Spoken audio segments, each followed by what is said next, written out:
The night began with a hum, the kind of electric tension that only a live audience can create. Outside the ABC studio in Hollywood, hundreds of fans lined up under the neon glow, clutching phones and signs. They weren't here for a pop star, a superhero, or the latest viral comedian. They were here for something rarer, a relic from an era when acting wasn't about fame. It was about truth. Robert De Niro, even his name carried silence. It didn't need adjectives, didn't need build-up. The moment Jimmy Kimmel announced his guest, the internet had already exploded. De Niro on Kimmel, first time in a decade. Every entertainment blog had a theory. Was he promoting a film? Making a political statement? Or just stepping back into the ring one more time to remind Hollywood who still held the crown? Inside the studio, every detail shimmered with anticipation. The red and blue lights bounced off the glossy desk. The audience whispered in pockets, excitement laced with nerves. They all knew what De Niro represented. In a world of viral sketches and 15-second clips, he was permanence. The last man standing from an era when actors bled for their roles. Backstage, a makeup artist adjusted the powder on his face. He looked up, catching his reflection in the mirror. Age had softened the edges, but not the eyes. The same eyes that once stared down mob bosses and broken men now reflected something quieter. Fatigue, maybe, or patience running out. "You good, Mr. De Niro?" the assistant asked. He nodded slowly. "Always good. Just don't know what I'm walking into anymore." She smiled awkwardly, unsure if it was a joke. Meanwhile, Jimmy Kimmel was on stage, electric as ever. "Tonight's guest," he announced, "is one of the greatest actors of all time. He's played gangsters, boxers, fathers, and even grandparents who swear too much. Please welcome the legend, Robert De Niro." The audience erupted, a standing ovation before he even appeared. From behind the curtain, De Niro exhaled once, then stepped forward. The lights hit him like flashbulbs frozen in time. He moved slowly, not out of frailty, but out of ownership. He'd learned long ago that silence was a kind of music. The crowd roared louder, some shouting lines from his films. "You talking to me? I'm watching you." He gave a small wave, almost amused, then reached the desk. Jimmy stood to shake his hand, his grin impossibly wide. "Robert, can I call you Bob?" Jimmy said, gesturing to the seat. De Niro smirked. "You can call me Robert. Let's not get ahead of ourselves." The audience laughed. The band riffed a quick jazzy tune, and for a moment it felt light. Familiar. Jimmy leaned forward, eager to set the tone. "You look great, Robert. I mean, how do you do it? I get tired just watching your old movies." De Niro's reply came like gravel rolling uphill. "Don't watch him too much. You'll start acting like you understand him." The crowd cracked up again. A quick exchange, harmless, but sharp. Jimmy missed the undertone, the kind of edge that's more warning than wit. They began with nostalgia. Clips from Taxi Driver, Goodfellas, Raging Bull. The screens behind them flickered with history. De Niro glanced over his shoulder once, seeing his younger self on the monitor, a face full of fury and purpose. He turned back, almost wistful. Jimmy grinned. "You ever look back and think, man, I was terrifying?" De Niro's smile didn't move. "No, I look back and think, man, people listened back then." The laughter came late, hesitant. Kimmel was a showman. He knew how to fill silence, even when he didn't understand it. "Well, people still listen now," he said, chuckling. "Mostly to themselves, on TikTok. But hey, progress." De Niro nodded once, lips tightening slightly. "Progress. Sure, that's one word for it." The air thinned. Not unfriendly, just charged. Two worlds meeting across a desk. One built on applause, the other built on patience. "Let's talk about legacy," Jimmy said, trying to regain his rhythm. "You've worked with Scorsese, Coppola, Tarantino, some of the greatest. What's left to prove?" De Niro looked down for a moment before answering. "Nothing to prove. Just trying to make sure the noise doesn't bury the craft."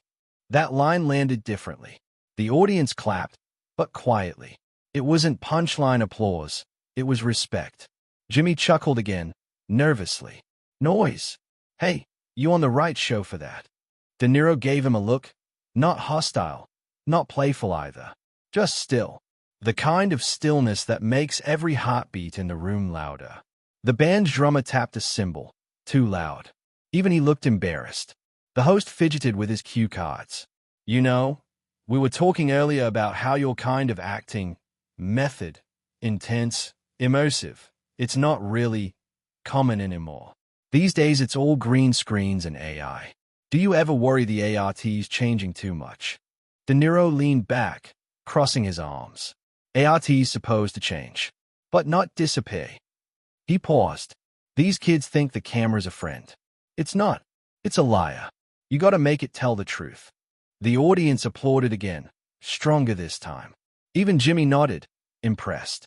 For a second, admiration replaced unease. But then, trying to lighten the mood, he quipped, "Well, I don't think I could ever act opposite you. You'd scare me into retirement." De Niro's mouth twitched. Smart move. The crowd laughed, but not entirely comfortably. Narration would later describe it perfectly. Some laughs sound like relief, not joy. For the next few minutes, they traded safe questions and stories. Childhood in New York. His partnership with Scorsese.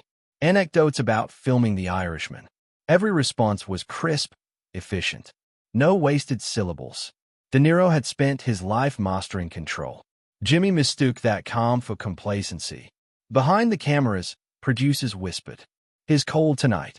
No, that's just him. Kimmel's pushing too hard. They were all right and all wrong.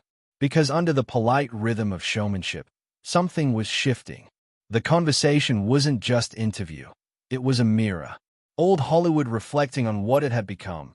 Faster, brighter, emptier. And in that reflection, you could already sense it. The tension coiling beneath the laughter. The inevitable spark waiting for oxygen. When the first question turned careless, when charm tripped over respect, the world would watch a moment freeze in real time. But for now, De Niro just sat quietly, half smiling at the host, half measuring the room. He reached for the water glass, took a slow sip, and said almost to himself, "Let's see how funny this gets." The crowd didn't hear it, but the cameras did. The applause faded, leaving only the faint hum of studio lights and the restless shuffle of anticipation. Jimmy Kimmel leaned back in his chair, still grinning, still trying to hold the room together. His world ran on laughter. When the laughter slowed, he could feel the oxygen thinning. De Niro didn't notice, or if he did, he didn't care. He sat perfectly still, hands folded, one foot tapping in rhythm with nothing but his own thoughts. "You know," Jimmy began, trying to sound casual, "I grew up watching you scare the life out of people on screen. Now you're sitting across from me, and I got to admit, I'm nervous." De Niro turned slightly, his eyes glinting under the stage lights. "Nervous? You're supposed to be in control here." "Yeah, but you're Robert De Niro," Jimmy said quickly. "You could order a coffee and it'd sound like a threat." The audience laughed, relieved laughter, the kind that smooths over tension but doesn't erase it. De Niro's mouth twitched. "Maybe that's why I don't order coffee." The timing was perfect. The crowd erupted. Even Jimmy's grin softened into something genuine. For a moment, the stage felt safe again. They drifted into stories about old Hollywood. Jimmy, with his fast rhythm and instinct for sound bites, kept trying to shape the conversation into entertainment. De Niro, in his slow, measured cadence, kept turning it back into truth. "You worked with so many of the greats," Jimmy said. "Scorsese, Coppola, Tarantino. What's the secret? How do you stay relevant this long?" De Niro leaned back, thinking. "You stop trying to stay relevant. You do the work. You show up. You tell the truth. The rest's noise. Applause. But not the loud kind. The quiet, thoughtful kind. The kind producers don't know how to cue." Jimmy nodded, but his brain was already scanning for the next punchline. "You know, I once tried to act. I was in a school play. Got booed off the stage. Guess that's why I host instead." De Niro tilted his head. "Or maybe you just like the applause more than the silence." It was said softly, not cruelly, but the truth inside it sliced through the laughter like cold air through smoke. The crowd chuckled out of instinct, then quieted. Jimmy blinked, caught off guard. "I like a good balance," he said, recovering. "You got to admit, silence isn't great for ratings." De Niro's gaze didn't move. "Silence built my career." That line hung in the air like a cathedral bell. The audience clapped. Jimmy joined in, clapping too fast, like a man trying to outpace discomfort. The band filled the pause with a quick riff. De Niro sipped his water. He looked at Jimmy the way a veteran looks at a rookie, equal parts patience and disbelief. "Tell me something," Jimmy said after a beat. "Do you still get nervous before scenes? Why, you past that now." De Niro smiled faintly. "Nervous? Always. Nervous means you still care. The day I stop feeling it, I'll quit." "See? That's inspiring," Jimmy said, eyes lighting up.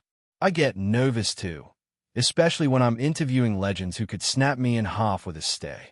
The crowd laughed again, louder this time. Relief returned.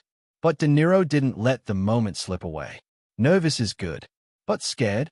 Scared makes you say things you regret later." The host hesitated, unsure how to respond. It wasn't a threat. It was wisdom disguised as a warning. He smiled anyway. "I'll try to keep my mouth in check then." "Good plan," De Niro said. They moved to lighter ground. Clips from his new film, a behind-the-scenes story about Al Pacino pranking him on set.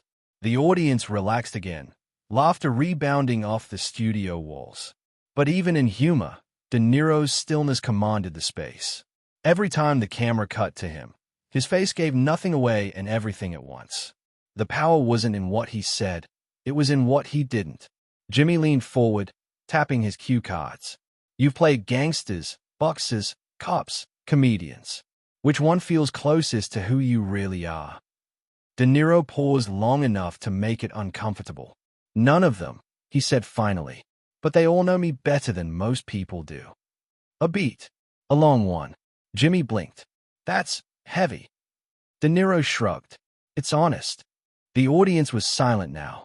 You could hear the hum of the stage lights, the faint creak of camera tracks sliding closer. The host forced a chuckle. "Man, you're deep. I ask a question, and you turn it into philosophy." De Niro smiled faintly. "That's what happens when you think before you speak." The crowd laughed, this time fully understanding the edge beneath it. Jimmy smiled too, though his eyes darted toward the producer's booth. He was losing control of the rhythm, and he knew it. Still, he pushed forward, determined to regain footing. "You know, I heard you don't like interviews." "I don't," De Niro replied. "Then why do them?" He smirked, to see if anyone's still listening. Laughter again, but uneasy. The audience sensed the shift. The words weren't playful, they were precise. Jimmy leaned back, feigning a relaxed posture. "Well, we're definitely listening tonight. Millions of people watching right now." De Niro nodded slowly. "Good. Then maybe they'll hear something worth remembering, Dot." The camera caught it, the quiet authority, the way De Niro's tone flattened the room. This wasn't entertainment anymore. It was testimony. Jimmy cleared his throat. "You're giving me chills, man." De Niro's voice dropped lower. "That's respect. It's what happens when truth walks in." The bandleader glanced toward the control booth. Someone mouthed, "Cut soon." The producer gave a nervous thumbs up. But Jimmy couldn't end yet.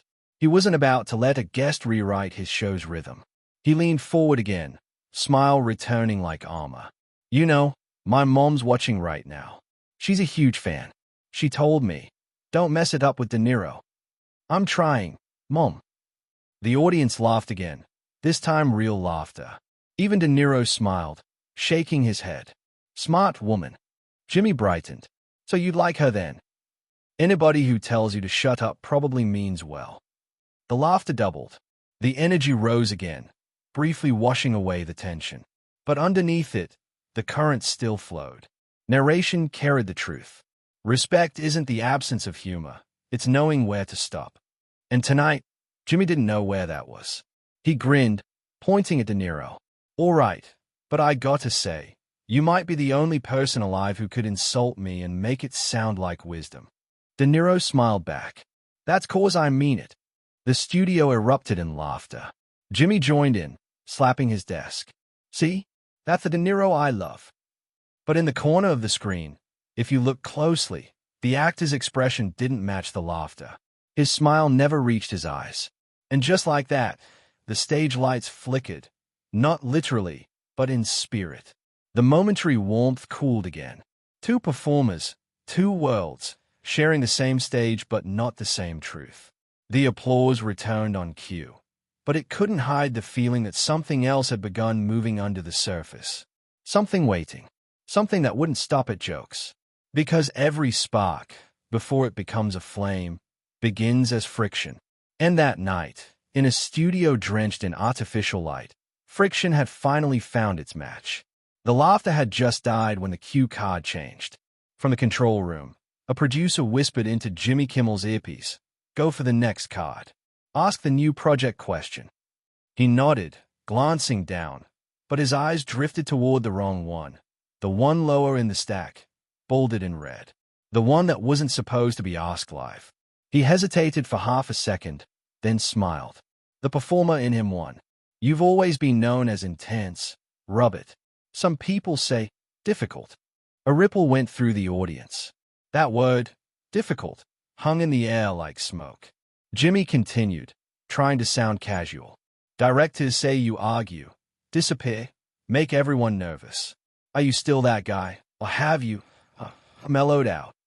The crowd laughed politely, waiting for De Niro's grin, his quip, his practiced humility. But it never came. The legend's stillness thickened. His eyes didn't narrow, they focused. "You really want to go there?" he said quietly. The laughter stopped. Even the band stopped shuffling sheet music. Jimmy chuckled nervously. "Hey, I'm just asking what everyone's thinking." De Niro leaned forward, elbows on knees. "Then maybe everyone's thinking too small." The silence that followed wasn't empty. It was loaded, a presence, not an absence. From the front row, a woman whispered, "Oh no." Jimmy tried again, lighter this time. "No disrespect, Robert. I just mean, people talk. Hollywood loves stories. You know that better than anyone." De Niro smiled faintly. "Yeah, and stories ain't free. They cost truth." He leaned back. "You paying that bill tonight, Jimmy?" A few audience members laughed awkwardly, unsure whether to enjoy the tension or fear it. Jimmy waved it off with a grin. "Come on, you've made a career out of playing tough guys. I'm not gonna win a stare-down with you." De Niro's tone didn't change. "You ain't supposed to win. You're supposed to listen." The crowd went quiet again. The energy shifted completely. No longer a comedy show, but a duel in slow motion. He continued, voice measured. "You know what people don't understand about difficult? It's what they call you when you stop pretending." Jimmy's smile faltered. "I didn't mean it that way." "I know," De Niro said. "You meant it the easy way." He let the words sink in.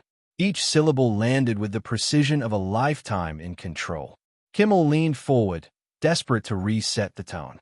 "All right, let's be honest. You scared a few people on set. Only the ones who lied."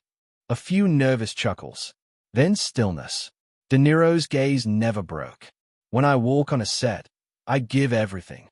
Time, patience, truth. And you give that much of yourself, you expect the same. That's not difficult, kid. That called standards." The crowd erupted in applause, spontaneous, reverent. Kimmel clapped too, his smile frozen somewhere between admiration and damage control. "Look, I get it," Jimmy said. "You're old school. But we live in a new age now. People want things faster. Lighter." De Niro nodded. "Yeah, and you get what you pay for. Fast food, fast fame, fast respect. All gone before the credits roll." Applause again. Louder this time. Jimmy pressed on, trying to find humor in it. "You saying I'm part of the problem?" De Niro shrugged. "You're the billboard." The audience gasped, half in shock, half in awe. The camera caught Jimmy blinking, half a smile, half a flinch. Narration could have cut through it all. What began as banter had become a referendum on modern fame. One man chased laughs, the other hunted truth. Neither knew how to stop. Jimmy forced a grin. "Well, I'll take that as a compliment. Billboards get good views. De Niro chuckled dryly. Yeah, till the rain washes the paint off. The laughter this time was hesitant, quieter, scattered like debris after a storm. From the booth, a frantic voice whispered, "Cut to break. Cut to break." But the director hesitated. They all knew they were watching something bigger than TV. It was history unfolding live. Jimmy leaned back, hands raised in surrender. All right, I'll tread lightly." De Niro's tone softened, but only slightly. "Good idea. The floor's thin, hey." The host exhaled, trying to pivot. "Okay, let's talk about your legacy. You've got nothing left to prove. What drives you now?" That, at least, was safe territory. Or it should have been. De Niro looked down, thinking. Legacy's a funny thing. You work your whole life to build it, and one careless question can turn it into a headline. He looked straight into the camera. People forget. Reputations rented. Characters owned. The audience cheered. The sound rattled the rafters, shaking loose what little control Jimmy had left. He laughed awkwardly. "You're like a philosopher tonight." De Niro smiled faintly. "Nah, just a guy tired of nonsense." Jimmy grinned, but his voice betrayed tension. "Hey, if this goes viral, I'll say you schooled me. That okay?" De Niro's response was quiet but sharp. "I don't school people. I just remind them of the lesson they skipped." The air turned heavy again. You could feel the heat of the studio lights mixing with the cold of discomfort. Then Jimmy said it, the line that would echo across headlines. All right, I'll drop it. I just thought maybe you'd mellowed out. You're not as intense as you used to be. That's a good thing, right?" De Niro blinked once, slowly. "You think losing fire's a good thing?" The audience didn't move. The seconds stretched. Jimmy stammered. "No, I just meant, you seem calmer." "That's not calm," De Niro said evenly. "That's distance. From a noise." The host's smile wavered. "Hey, I like a little noise. Keeps things fun." De Niro nodded. "Yeah, till it drowns out respect." That landed hard. The audience felt it in their chests.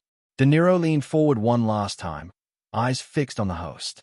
"You call me difficult? Fine. But remember, easy men make weak art. Difficult ones make things that last." Applause erupted, unprompted. Standing, even, Jimmy sat there, blinking in the light, realizing too late that the interview wasn't his anymore. De Niro leaned back, satisfied. "Next question," he said, voice calm as a closing door. The producer finally signaled cut. The band played an off-key note, trying to bury the discomfort. But the audience knew. They'd witnessed something raw, unscripted, unforgettable. And somewhere deep inside, Jimmy Kimmel understood it too. The joke had ended, but the moment had just begun. The cameras were still rolling, but the illusion of control had already cracked.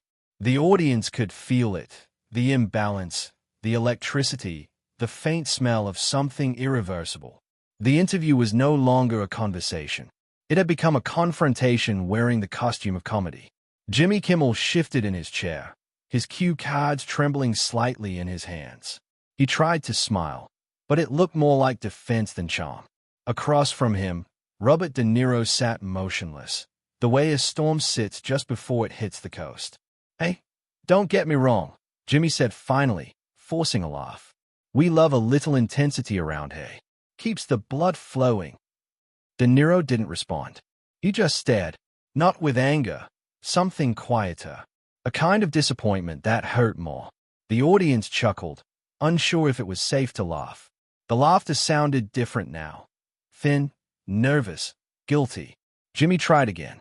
"You know, Bob, people say you're scary, but I think you're just passionate." De Niro turned slightly.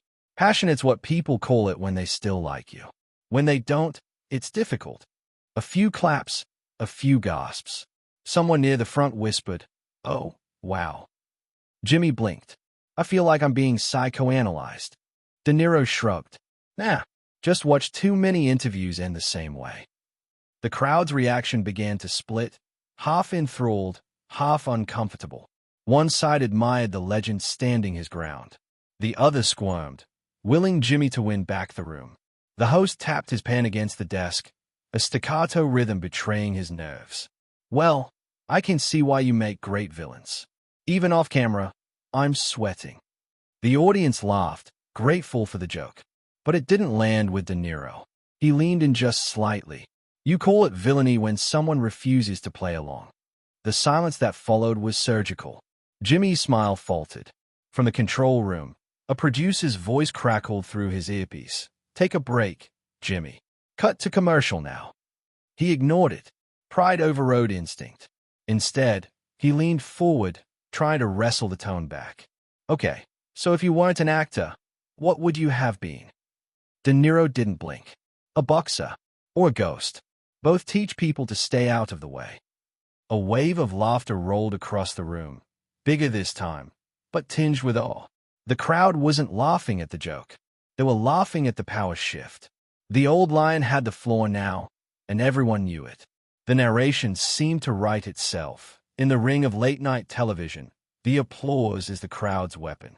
Tonight, they were changing sides. Jimmy smiled tightly.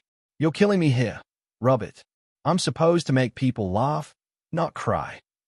De Niro's voice softened, almost kind. You're doing fine, kid. But sometimes laughter costs more than tears. The applause was loud now. Real, sustained, almost reverent. For the first time that night, the host's charm didn't work. His jokes slipped like stones on wet glass. The rhythm had shifted permanently, and he could feel the eyes of millions through the lens, watching him lose control of his own show. He laughed too loudly, waving toward the audience. Look at you guys, taking his side already. I thought you were my crowd. Cheers broke out, divided in tone, some in support, others in rebellion. The studio had become a living poll, split right down the middle. A woman in the front row called out, "We love you, Robert." Jimmy forced a grin. Yeah, I can tell. De Niro smiled faintly, almost pitying. They just love when people remember how to speak plain. The applause swelled again. Behind the scenes, the director muttered, "We're losing him. His bleeding control." The sound engineer whispered back, and De Niro doesn't even have a MIC right now. Jimmy straightened in his chair. You've still got that intimidating energy. I'll give you that. You ever tan it off? De Niro looked down at his hands. Only when I meet people who earn it. The crowd roared again. Every time De Niro spoke, it landed like scripture. Every time Jimmy replied, it sounded like deflection. The host tried humor one last time. You're schooling me here, Robert. I might need therapy after this. De Niro nodded. Therapy's good. Starts with listening. The crowd laughed, then clapped, then whistled. The energy tilted completely. Even the camera operators were grinning. Kimmel's trademark confidence cracked. You know what? Let's open it up. Anybody here want to ask him something? It was meant as a joke, but a man in the third row actually stood. Yeah, he said loudly. What's the one thing you can't stand about Hollywood today? De Niro looked at him for a moment, then smiled. The applause. It's gotten too easy. That line detonated. The room exploded in applause that wasn't easy at all. It was raw, genuine, electric. Jimmy sat back, stunned. The man who had built his career out of applause had just been dismantled by it. When the noise finally quieted, De Niro spoke again, slower this time. This place, Hollywood, it used to build you up to tell stories. Now it builds you up to sell them. Difference is everything. The audience didn't clap right away. They were too busy absorbing it. Then, almost on cue, they rose to their feet. Standing ovation. Mid-interview, the director cursed under his breath. This wasn't supposed to happen. Jimmy tried to laugh it off. Okay. Sit down before he walks out again. De Niro didn't laugh. I only walk out when the lights get too bright for the truth. He said it calmly, but everyone felt the chill. The audience sat back down, quiet now, reverent almost. The applause had turned to attention. Jimmy looked at him, searching for an exit. You know, you might be the toughest interview I've ever had. De Niro nodded. Or maybe I'm the first one who didn't come to play. Another wave of applause. Jimmy chuckled weakly. I think we both came to play, just different games. De Niro leaned back, smirking. Yours ends with laughter. Mine ends with silence. The audience applauded again, this time softer, more intimate, as though afraid to interrupt the moment. In that instant, the battle lines became clear. Half the crowd still rooted for Jimmy, the likable everyman who had made them laugh for years. The other half had fallen under De Niro's gravity, the legend reminding them that not all truth wears a smile. It wasn't about who was right anymore. It was about who was real. The narrator's voice would have captured it perfectly. In an age that worships charm, stillness felt like rebellion. And on that stage, under the unforgiving glare of studio lights, rebellion had just stolen the show. The floor manager signaled for break, but no one moved.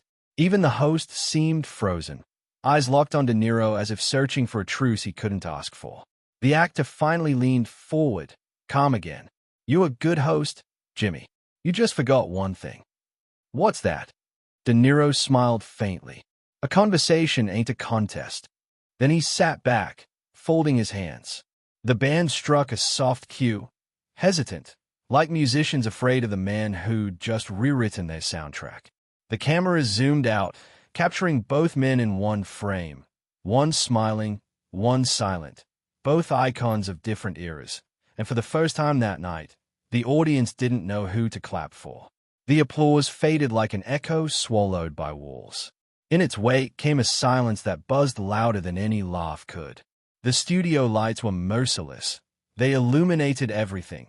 The sweat on Jimmy Kimmel's forehead, the composure carved into Robert De Niro's still face, and the crowd's nervous, shifting expressions.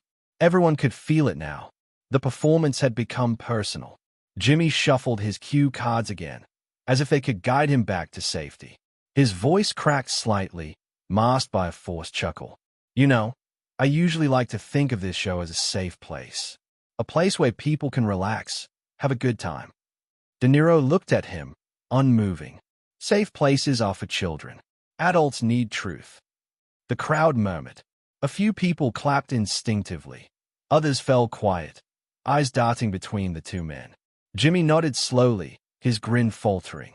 "Well, the truth is I think I might be in trouble tonight." The audience laughed. Relief laughter, thin and desperate. De Niro didn't. "You're not in trouble," he said softly. "You're just learning the cost." Jimmy blinked. "The cost of what?" "Of being heard." That line cut through the air like a bell. The kind of moment that makes time pause. Somewhere in the control room, a producer whispered, "Oh my God, we're losing him." But the truth was, they weren't losing him. They were losing control of the narrative. Jimmy tried to steer back into comfort. Okay, he said, forcing a laugh. "Let's lighten it up. You've been in this business forever. You've worked with everyone. Who's your favorite director?" De Niro tilted his head. "The ones who listened." Jimmy exhaled loudly, pretending to laugh along. Right, listening. "I'm starting to think you're the teacher tonight." De Niro smiled faintly. "You asked the questions. I'm just answering them." The audience clapped again, louder this time, the momentum shifting even further away from the host. Kimmel's eyes darted toward the stage manager, a silent plea for rescue. The red live light glared back like a warning. He leaned forward, pushing another joke. "You really don't hold back, huh?" De Niro's tone remained steady. "Why should I? The truth doesn't blush." That line landed like a strike. The crowd erupted. Cheers, whistles, applause that refused to end. Jimmy forced a smile. "Wow, okay, you're just honest." De Niro finished. The laughter hit a breaking pitch. What had begun as a comedy interview was now a masterclass in gravity. The camera zoomed in tight on De Niro's face. Calm, deliberate, eyes sharp but kind. Jimmy tried again. "I mean, you've always been known for intensity. Does that ever get tiring?" De Niro's answer was almost a whisper. "Only when I'm surrounded by people who mistake it for anger."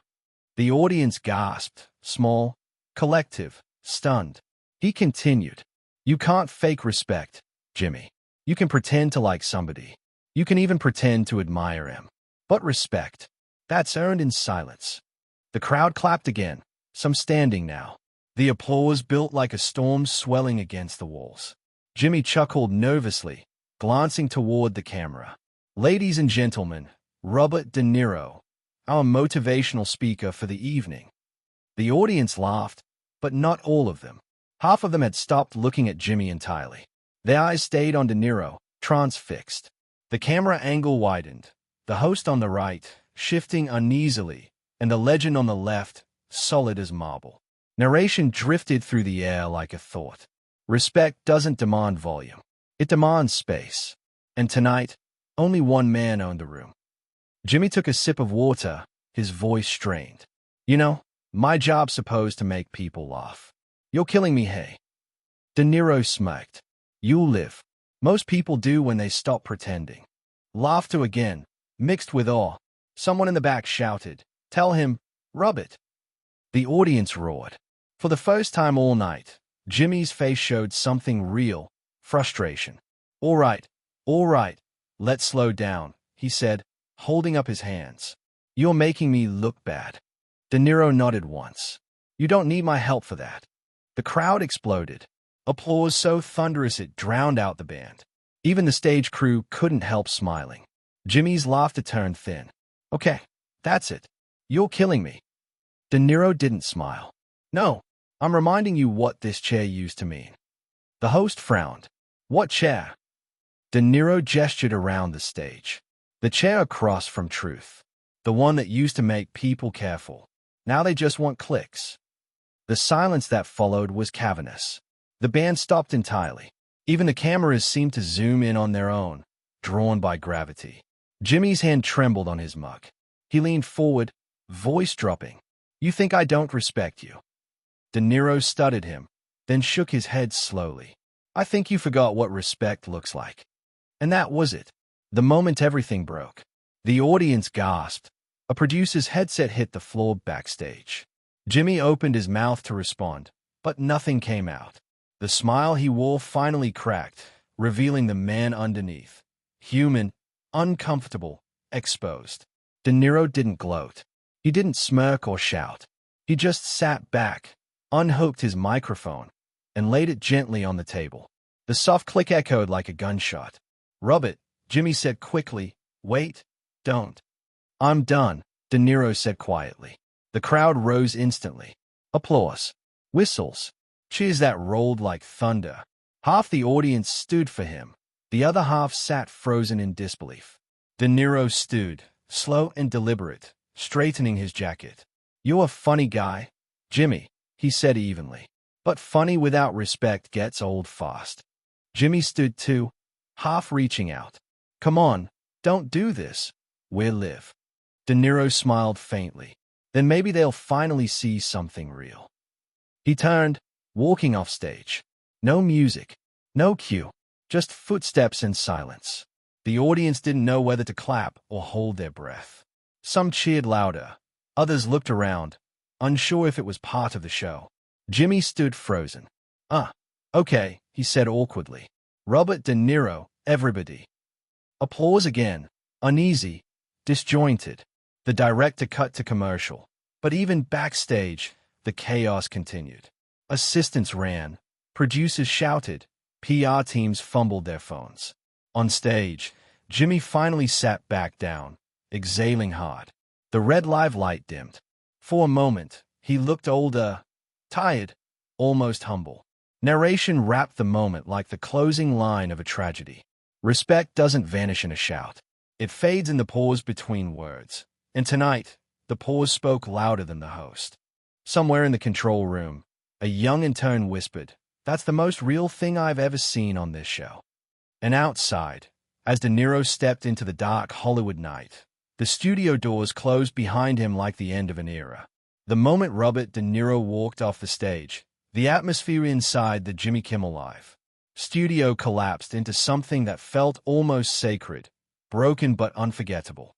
For a few heartbeats, the cameras still rolled, catching Jimmy standing alone in the center of the frame, staring at the empty chair where his guest had been sitting seconds earlier.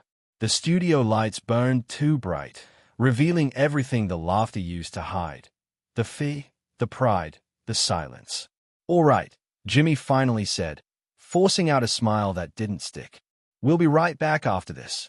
But even as the band struck up a shaky tune, no one clapped. The energy had vanished. The audience looked lost, glancing at one another like passengers after a sudden crash, trying to figure out if what they'd witnessed was real. The red live light flicked off, and instantly, the stage exploded into movement. Producers rushed out from behind cameras, assistants whispering, "Is he gone? Did he leave?" A microphone tech ran to the empty seat and lifted De Niro's mic off the cushion like evidence at a crime scene. Kimmel sat there, unmoving. His pen rested against the desk, tapping in uneven beats. He didn't speak. He didn't need to. The shock spoke for him. A producer leaned close, whispering, "Jimmy, we can cut that part out of the replay." He looked up slowly. "Don't. Let them see it." The room froze. Even the floor manager hesitated. He wasn't angry. He wasn't humiliated. He was something else, haunted. Outside, the story had already escaped the studio. A teenager in the audience had recorded the entire exchange on their phone, the clip already uploaded by the time De Niro's car turned onto Sunset Boulevard. Within 15 minutes, hashtags were trending. #De Niro walkout, #Kimmel clash, #respect Israel. By midnight, it wasn't just a TV moment. It was a global event. Headlines sprouted like wildfire. De Niro shuts down Kimmel Live, walks off after brutal on-air clash. Old Hollywood versus new, when respect became entertainment. Clips replayed across Twitter, YouTube, TikTok, dissected in real time. Every frame was analyzed. De Niro's stare, Jimmy's nervous grin, the moment the mic hit the sofa. On Reddit threads, fans argued over who was right. Kimmel pushed too far. De Niro overreacted. That wasn't anger. That was class. He didn't walk out. He walked through the noise. By morning, the clip had hit 40 million views. Late-night comedy had turned into late-night history. Meanwhile, De Niro sat in a hotel suite overlooking the city. The curtains were drawn, the TV muted. His assistant hovered near the door, phone buzzing nonstop. "You want to issue a statement?" she asked. He shook his head. "No." The moment was the statement. She hesitated. "They're saying it's controversial." He looked at her, calm. Truth usually is. Down the street, the Kimmel team met in the green room. Coffee cups, cold sandwiches, and silence filled the table. Jimmy stared at the replay on his tablet, watching himself flinch, watching the crowd turn, watching the way De Niro's final words, "funny without respect gets old fast," landed like thunder. He set the tablet down. "Don't cut it," he said again. "We air the whole thing." "Are you sure?" the producer asked. "It makes you look human," Jimmy interrupted.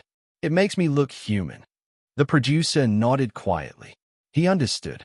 When the replay aired later that night, the response was seismic. Comment sections flooded with praise, criticism, analysis, and awe.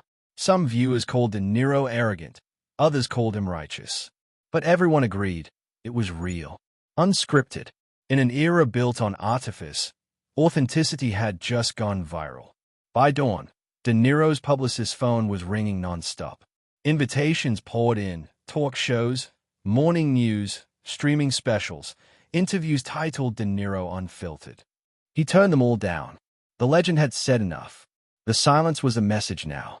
The narrator might have framed it this way. In a world addicted to explanation, the man who said nothing owned the loudest voice. The next evening, Jimmy Kimmel Live returned to the air. The audience buzzed with anticipation. The monologue was shorter than usual, stripped of its usual punchlines. Jimmy stood center stage, hands in his pockets, no cue cards this time. "So, about last night," he began. The crowd chuckled nervously. "If you saw it, you know it wasn't our usual fun and games. It got intense. Maybe too intense."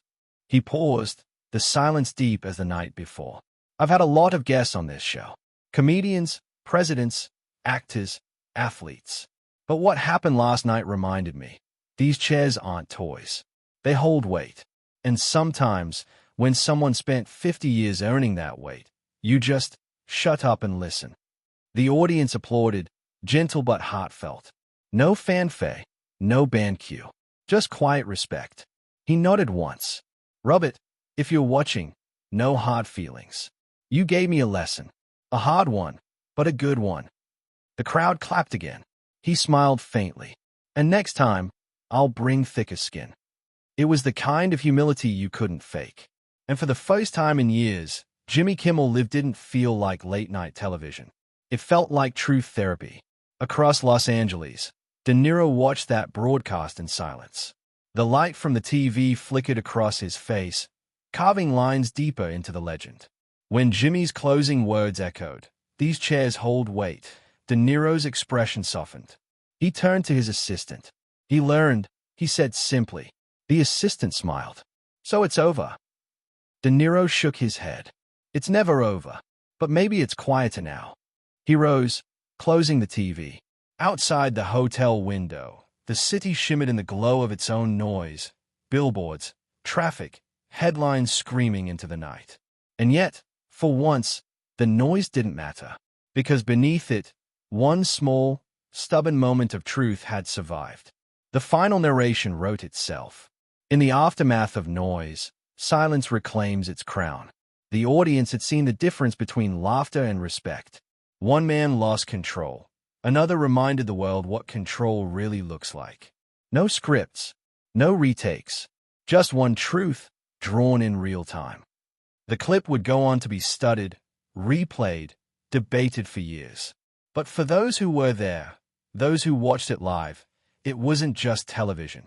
It was a reckoning, a moment when a legend didn't need a film, a camera, or a character to make his point. He just needed to sit in a chair, look a man in the eye, and refuse to laugh where laughter didn't belong. And somewhere, far beyond the glare of the cameras, Robert De Niro smiled in the dark. The show had ended, but the message, the respect, remained.